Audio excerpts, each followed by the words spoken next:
evening. Call to order the City of Cedar Falls Planning and Zoning Commission meeting for Wednesday, June 13th, 2018.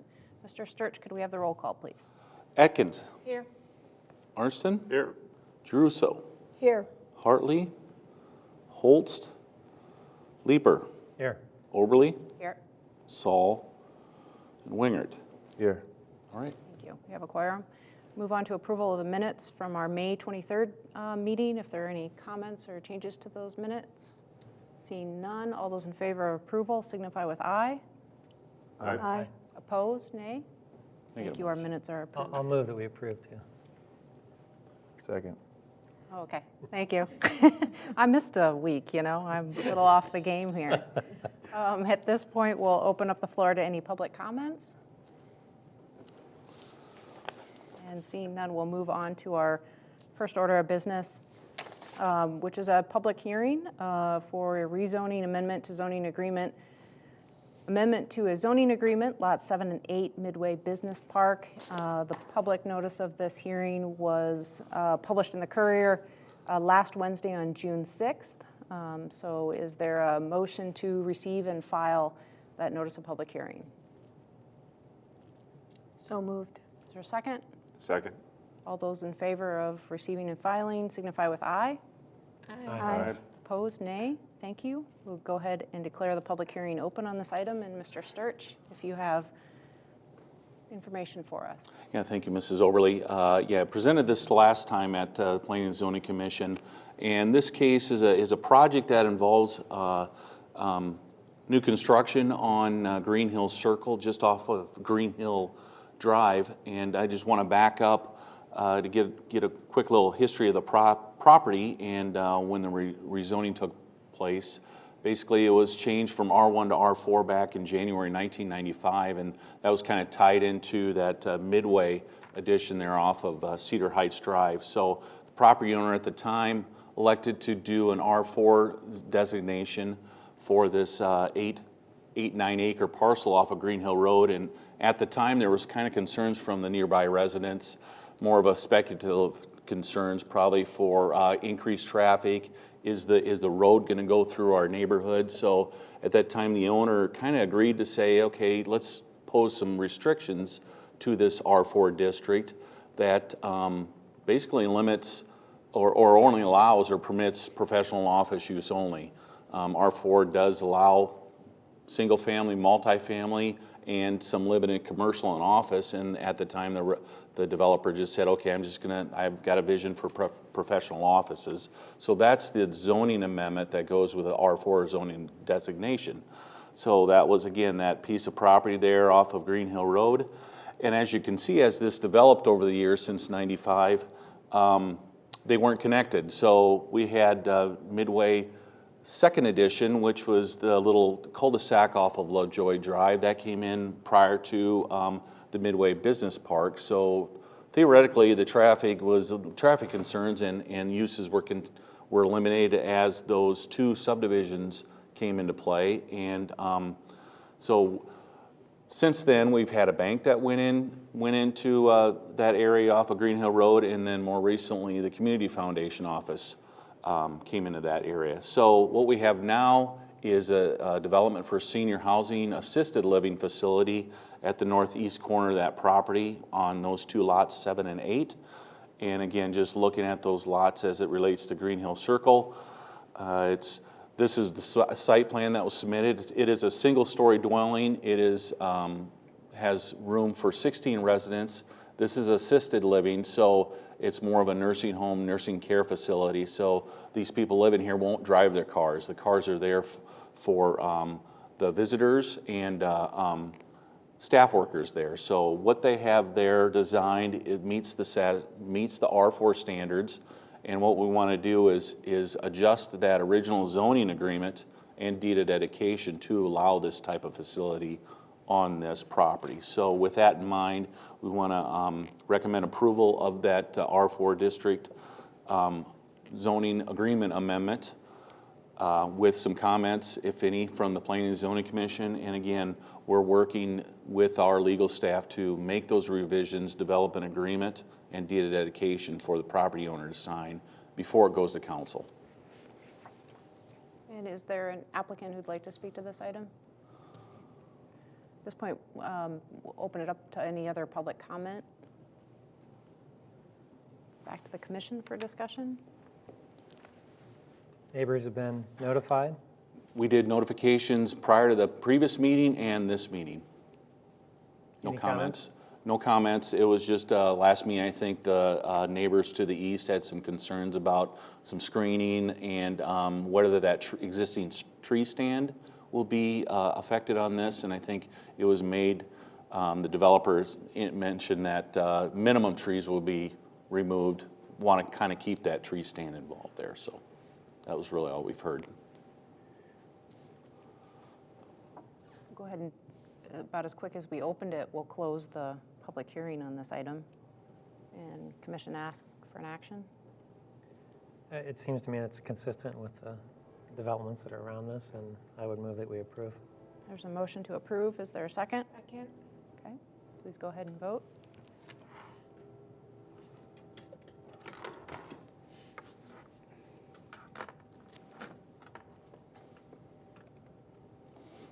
We have 6 yeses on that item, so it is recommended approval for the City Council. Our next agenda item is another public hearing. This is a floodplain ordinance amendment, and public notice for this item was also published on Wednesday, June 6th. Is there a motion to receive and file the public notice? So moved. And a second? Second. Those in favor of receiving and filing the public notice signify with aye. Aye. Opposed, nay. Thank you. Go ahead and declare the public hearing open and ask David for any background information on this one. Thank you, Mrs. Overly. Again, this was presented at last meeting for introductory purposes for Planning and Zoning Commission comments. What we have here is just some definitions, changes, amendments to our floodplain ordinance and zoning ordinance. Again, definition section. And these were basically brought out as from our visit with the DNR last summer. We have an annual visit with the DNR. They provide some input as to our floodplain program, how staff is monitoring that and enforcing those ordinances. And basically, the city is in good standing with the DNR in the National Floodplain Insurance Program. There were comments about adding some new definitions brought down by FEMA. So that's kind of what we're going through here is additional definitions. I can go over some of those. Some more standards for detached structures. And again, to maintain some consistency with the zoning ordinance. And outside of the realm of the Planning and Zoning Commission, we do have that other section of the stormwater management program that we want to make sure those correspond to each other. So that was that other section of 27-114 of the stormwater program. So again, that's kind of out of the realm of this, but that will be kind of tied in as we pursue the changes to City Council. And finally, our community ratings systems program. That's just an additional program that FEMA allows cities to voluntarily join. And it basically, it's floodplain management regulations. It provides some guidance through that program. It allows the cities to go over and above the minimum standards, and it really has a benefit to those policy owners that provide some additional relief or up to a percentage of reduction in their flood insurance.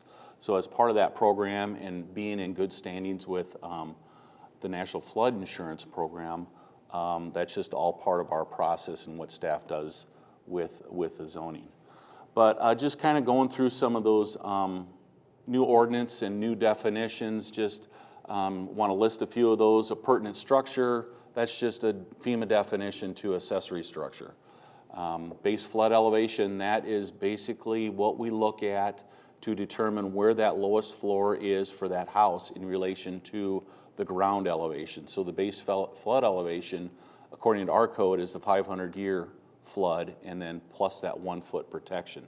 So that's just another definition. Factory built home park or subdivision, that again, that's more on the mobile home parks. Highest adjacent grade is just, again, that surrounding grade around the structure of the house.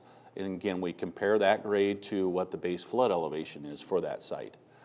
Repetitive loss, this is new definition that we don't have. Basically, it calculates the loss or combined loss of a number of events through a 10-year period. So if we can kind of cumulative add those events up, and if it exceeds or meets that 50% value, it's determined as a substantial damage of the property. Right now, we just take one flood event. With a repetitive loss, we can take multiple flood events, and it does provide a little benefit to the property owner because it gives them the opportunity to raise those structures, get some FEMA dollars to raise those structures, and the overall goal is to keep those structures out of, or protect them for future flood damages, and raising that would help them out.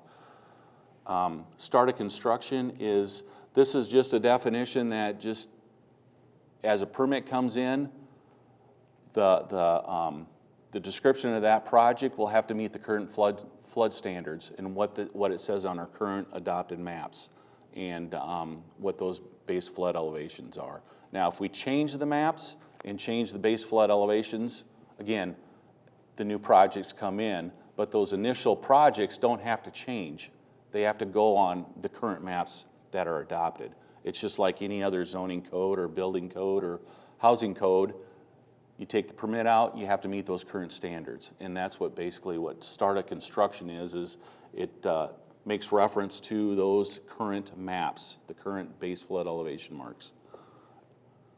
So with that, we'd like to move this forward, develop the ordinance, and submit it to City Council for approval based on comments from the Planning and Zoning Commission.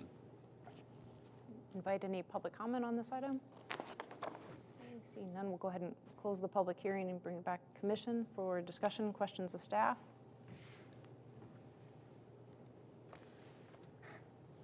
See any significant kind of changes in this impacting development? No, it's purely definitions and some new additions. I think the repetitive loss provision will help us out, will help those property owners, again, trying to accumulate additional flood events that'll help them raise their structure. There's no conflicts that we have with our current code. It just further strengthens our code. I think it helps us out in those floodplain management requirements and our community rating systems. Probably gives a few extra points for those new definitions. Is the retroactive part, I should say this, the multiple event thing, is that retroactive, or is that going to start at a certain calendar date? Or are we on the clock now and somebody's got damage with what's going on today? Would there be? It takes the last 10 years, so 10 years from the ordinance adoption, so it kind of kicks out that. Okay, so it's not retroactive, it's future. All right, all right. Yep. Excellent.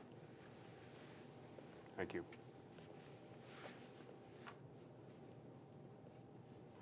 That's all I got. Okay. Entertain a motion.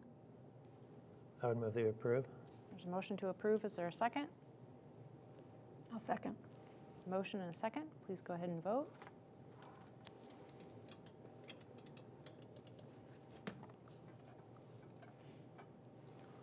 We have 6 yeses on that item, recommending approval. Move on to City Council as well.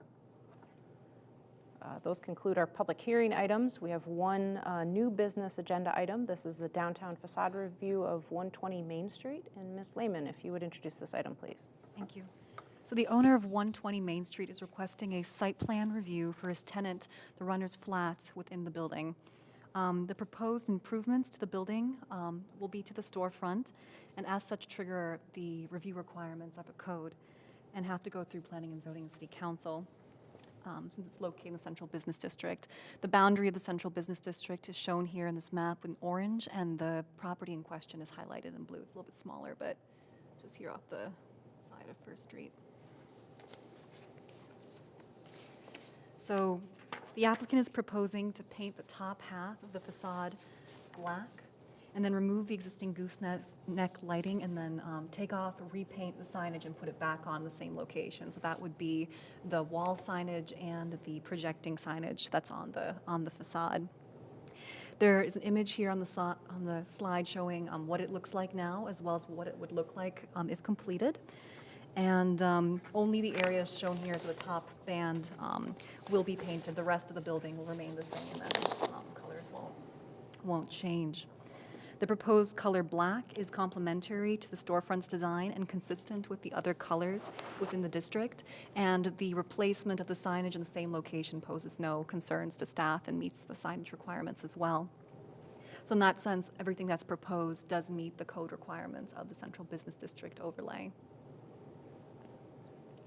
With that, staff recommends that the proposed facade changes to 120 Main Street are approved and forwarded to City Council for final approval, subject to any comments or suggestions from the Commission.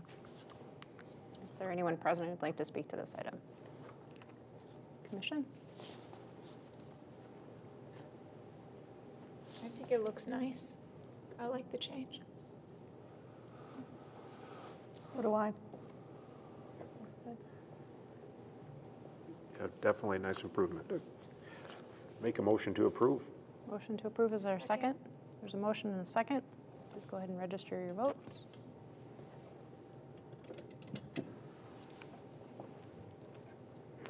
And we have 6 ayes on that item, so Commission will recommend approval to the City Council of that item. That concludes our business for the evening. Is there a motion to adjourn? So moved. And a second? Second. Those in favor of adjournment signify with aye. Aye. Opposed? Thank you, we are adjourned.